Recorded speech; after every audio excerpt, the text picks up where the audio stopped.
కుర్రమీన్ చేప తెలుసా? అబ్బో ఏం పెద్దగా ఉంది. చేతి మొన్నటికంటే పొడుగున్నది ఈ చేప. నా చేతి పొడుగుంది. చచ్చిపోయింది అనుకుంటారా? చచ్చిపోలేదు. నీళ్ళు ఉడుకుతే ఊరు కూడా గట్టి మీద ఉన్న సేపు ఇట్లా ఉంటాయి కానీ పట్టుకో పట్టుకో ఫుల్ సేపు బతుకుంటుంది. ఇది మనసులో కొనట్లేదు, ముక్కుకు రంధ్రాలు గాలం పెడితే గాలం పడి గాలం ఇంట్లోకి పడ్డది. వావ్ నాటుది చూసిన దీని పొత్తు ఎట్లుంది. నాకు తెలిసి దీనిలో పిల్లలు సోనం కావచ్చు. ఎద్దా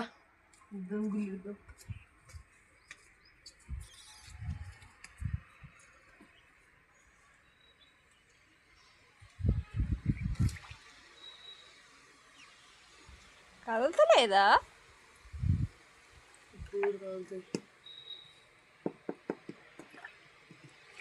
అబ్బో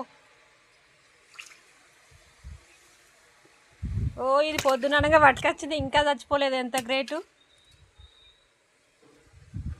అమ్మో ఎంత పెద్దగా ఉంది. నా చేతి పొడుగు ఎంత పొడుగుంది.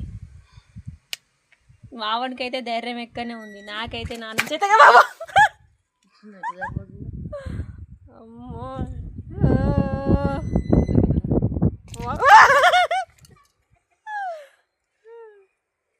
పాపం చచ్చిపోతుంది కదా. ఎట్లా కోసి సత్యం పత్తింది అంతే అంట. మాకు దానికి ఏం చెప్తున్నావు? ఇక ఏముంది, జొన్న రొట్టెలు. వావ్ దాది నీ చేతి దాది చంపుడు అవసరం లేదు. దాదే నీ చేతులకి వెళ్ళి పడిపడి చంపుడు కాదు. Wow super. బాయ్ చెప్పిగా. బాయ్. మళ్ళీ రేపు కలుద్దాం కూర వండినాక. కూర రేపు వండుతావా? అమ్మమ్మ వాళ్ళ ఇంటికి పట్టుకపోతున్నాం రేపు పండగకి. నుంచి ఇట్లనే ఉంటే చచ్చిపోయిందేమో, మావాడు వచ్చేదాకా ఇది ఆగుతుందో ఆగదో, ఆయన చచ్చిపోతే ఎట్లా అని అనుకున్నా నిజంగా నేను. కానీ చచ్చిపోలేదు. అది కదులుతూనే నేను చనిపోతుంది అనుకోలేను అసలు. కదులుతూనైతే షాక్ అవుతున్నా. అది పొద్దున 6 గంటలకు పట్టుకొచ్చిన చేప. అయినా గ్రేట్.